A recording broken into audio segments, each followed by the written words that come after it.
নমস্কার, চন্দ্রিমা কিচেনে সবাইকে স্বাগত। আজ আমি তৈরি করে দেখাবো মুচমুচে কুরকুরে রেশমি জিলাপি রেসিপি। দেখুন, এক টুকরো জিলাপি নিয়ে আমি দেখাচ্ছি। ভেতরের শিরাটা কত সুন্দরভাবে ঢুকে গেছে। জিলাপির ভেতরটা একদম রসালো আর বাহিরটা একদম মুচমুচে, একদম দোকানের মতো মুচমুচে আমি রেশমি জিলাপি তৈরি করে দেখাবো। আর দেখুন কতটা মুচমুচে। আর এই জিলাপি গরম গরম খেতে বেশি ভালো লাগে। আর এই জিলাপি করতে তেমন কোনো উপকরণ লাগে না। আমি তো খেয়ে নিচ্ছি, আপনারাও বাড়িতে কবে তৈরি করে খাবেন সেটা আমাকে অবশ্যই কমেন্ট করে জানাবেন। জিলাপি বানানোর জন্য প্রথমে আমি একটা বোলে 1.5 কাপ ময়দা নেব। এবার দিয়ে দিচ্ছি 1 চা চামচের সামান্য একটু কম বেকিং সোডা। আমি কিন্তু এখানে বেকিং সোডা দিচ্ছি, বেকিং পাউডার দিচ্ছি না। এবার দিচ্ছি হাইড্রো 1 চিমটি, খুব সামান্য। এবার ভালো করে মিশিয়ে নেব। আর 1.5 কাপ ময়দার জন্য আপনারা 1 চিমটি হাইড্রো দেবেন। এর থেকে বেশি হাইড্রো দেওয়ার কোনো প্রয়োজন নেই। এবার অল্প অল্প জল দিয়ে আমি মেখে নেব। একবারে বেশি জল দেবেন না, তাহলে কিন্তু অনেক বেশি পাতলা হয়ে যেতে পারে। যেহেতু আমি এখানে রেশমি জিলাপি বানাচ্ছি, সেহেতু রেশমি জিলাপি বানাতে হলে ব্যাটারটা একটু শক্ত ধরনের হতে হবে, আর অন্য জিলাপির ব্যাটারটা একটু নরম হয়। এরকম হাত দিয়ে ফেটিয়ে ফেটিয়ে কিন্তু ব্যাটারটা মেখে নিতে হবে। আর অল্প অল্প জল দিয়ে আমি এভাবে হাত দিয়ে ফেটিয়ে নিচ্ছি। একটু দেখে বুঝে নিতে হবে আমি কিভাবে ফেটিয়ে নিচ্ছি, বলে বোঝানোর কিছুই নেই। আরও একটু ফেটিয়ে নেব। ফেটানো প্রায় হয়ে গেছে। ব্যাটারটা তৈরি হয়ে গেছে বুঝবেন কি করে। একটু ব্যাটার হাতের মধ্যে নিয়ে উপর থেকে এরকম ফেললে, লম্বাভাবে পড়লে বুঝবেন যে ব্যাটারটা হয়ে গেছে। ব্যাটারটা ফেটানো হয়ে গেছে। এবার ব্যাটারটা আমি 15 মিনিট রেস্টে রেখে দিচ্ছি। এদিকে আমি শিরাটা তৈরি করে নেব। আমি এখানে চিনি নিয়েছি 2 কাপ। আর 2 কাপ চিনির জন্য আমি কিন্তু 1 কাপ জল দেব, এটাই পারফেক্ট মাপ। এবার দিয়ে দিচ্ছি 4টে থেতো করা এলাচ আর 2 থেকে 3 টুকরো ছোট বড় দারচিনি। এবার জল দিয়ে দিচ্ছি 1 কাপ। অনেক সময় জাল দিয়ে শিরা অতিরিক্ত ঘন করে ফেলবেন না। চিনি গলে ফুটে উঠলেই শিরা তৈরি হয়ে যাবে।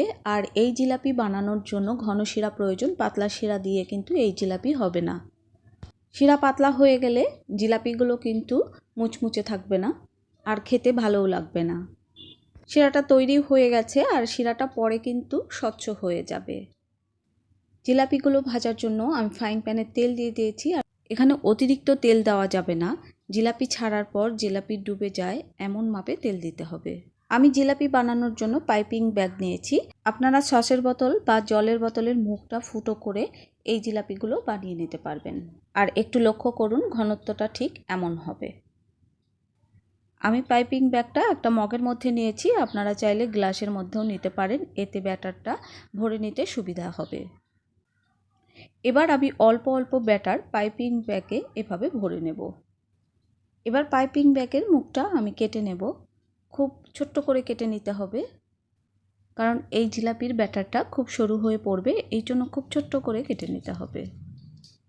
প্রথমে এভাবে একটু দেখে নিতে হবে ঠিকমতো পড়ছে কিনা। হ্যাঁ, ঠিকমতো পড়ছে। জিলাপি বানানোর জন্য আমার সব কিছু রেডি হয়ে গেছে। জিলাপি দেওয়ার পরে যেন জিলাপিগুলো তেলের মধ্যে ডুবে যায় এমন তেল দিতে হবে। এবার জিলাপিগুলো ভাজার জন্য তেলটা আমি মিডিয়াম হাই হিটে গরম করে নেব। তেলটা খুব বেশি গরম করা যাবে না। ব্যাটারটা দেওয়ার সময় তেলের গরমটা দেখেই আপনারা বুঝতে পারছেন যে কতটা গরম হয়েছে। আমি জিলাপিগুলো দোকানের মতো শেপ দিতে পারিনি, কিন্তু খেতে দোকানের থেকেও বেশি টেস্টি হয়েছে। তেল কম গরম করে কিন্তু ব্যাটারটা দেবেন না, তাহলে কিন্তু জিলাপিগুলো ফুলবে না। আর জিলাপি না ফুললে কিন্তু ওর মধ্যে ভালোভাবে রসও ঢুকবে না। এভাবে আমি সবগুলো জিলাপি বানিয়ে নেব। জিলাপিগুলো যখন দেখবেন ফুলে উঠে গেছে, তখন আঁচটা একটু কমিয়ে দিতে হবে। ফুলে ওঠার পর অল্প আঁচে ভেজে লাল করে নিতে হবে। আর এই জিলাপি খেলে দোকানের জিলাপি আর কখনোই কিনে খাবেন না, এতটাই খেতে টেস্টি। আমার রেসিপিটা আপনাদের ভালো লাগলে লাইক, কমেন্ট, ফ্রেন্ডস অ্যান্ড ফ্যামিলির সাথে শেয়ার করতে একদম ভুলবেন না। জিলাপিগুলো যখন এরকম লাল করে ভাজা হয়ে যাবে, তখন আমি জিলাপিগুলো এভাবে সাথে সাথে তুলে নিয়ে শিরায় দিয়ে দেব। আর জিলাপিগুলো তেল থেকে তুলে সাথে সাথেই কিন্তু শিরায় দিয়ে দিতে হবে। আর শিরাতে দেওয়ার পর এভাবে চামচ দিয়ে একটু ডুবিয়ে দেবেন, দেখবেন একদম রস খেয়ে টুসটুসে হয়ে গেছে। দেখুন জিলাপিগুলো রস খেয়ে টুসটুসে হয়ে গেছে।